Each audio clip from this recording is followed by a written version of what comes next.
We are standing in the center of St. Dunstan's Basilica. It's the fourth church on this site, the second stone cathedral. First cathedral was burned in 1908 and completed, the new cathedral was completed in 1913 and been since then known as St. Dunstan's Basilica. Our cathedral first, and then in 1939, I believe, it became a basilica, which is a title of honor. People will ask, what's the difference between a cathedral and a basilica? Well, the cathedral is the bishop's church, and then it's a basilica because it's a title of honor. And it was given to this church because of its architectural design and a beautiful place for God. And a basilica means, the title means a house for a king or a royal house. We're very proud of it, actually. We're in the midst of restoring it.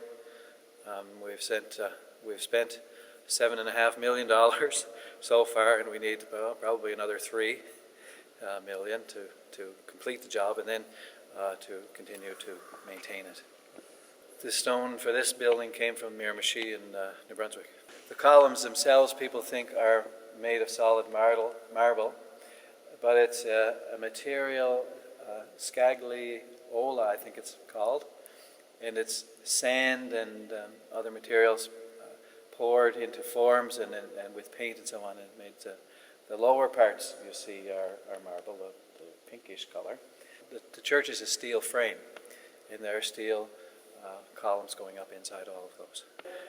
It's 57.5 feet from where we're standing to the ceiling, and the tower outside is 200 feet.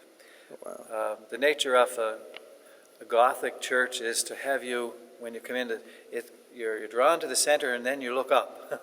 You look up to God. And the vaulted ceiling and the angels are a reminder of really heaven. And in the sanctuary behind me you see the reredos with the images of saints there. So it's a reminder of the church here on earth, us, church militant we call it, and the church triumphant in heaven, all the angels and saints that are our companions in this life too, and praying for us, so the cheering section of us. So it's a reminder that the church itself is a reflection of heaven. That's why they tried to build it beautiful and something that would raise people's minds to God and hearts. The rose window up here in the center of the church up top came from Austria. It was created before the First World War, and they couldn't bring it over until after the First World War. It's at least 12 or 14 feet. Wow. I was standing up there one day, but I see a lot of angels around us. Mm-hmm. How many angels are we surrounded by? I've never counted them, but they tell me there are 300 in here, and they're everywhere. They're on.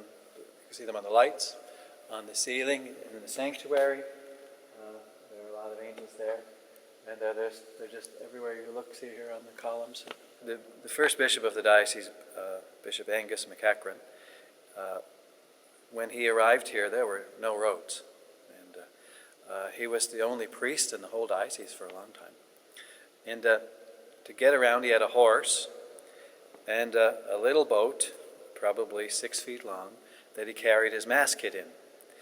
And he would, when he would come to a little stream or a river, he would take the horse across, and then he would go back across the stream himself and take the boat with the mass kit in it, because, of course, that was quite a precious article for him to have, and he didn't want to get it wet, so this is what the boat was mainly used for. And he used it to cross the ice in the winter and the rivers in the summer, and it's still here in the church.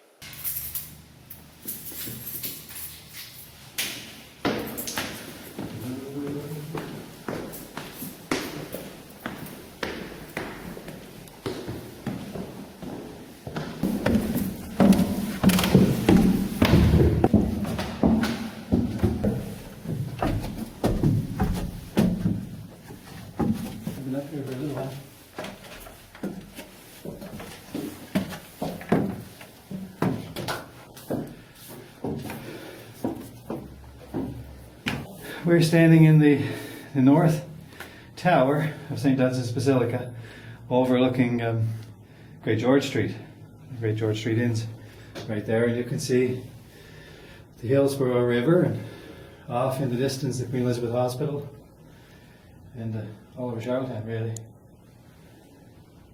So I'm sure this isn't open to the public very often. No. You're the first one. Well, I appreciate it.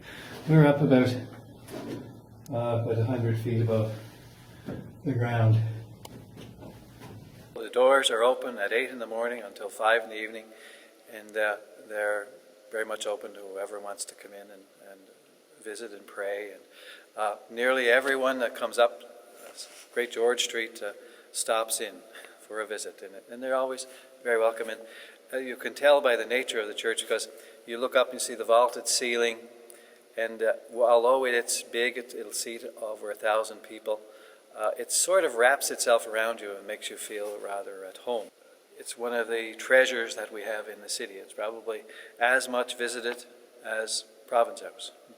In 1990, the Basilica was named a National Historic Site because of its significance architecturally and historically for the province and for the country. I'm Father Danny Wilson. I'm the rector here at St. Dunstan's Basilica in Charlottetown.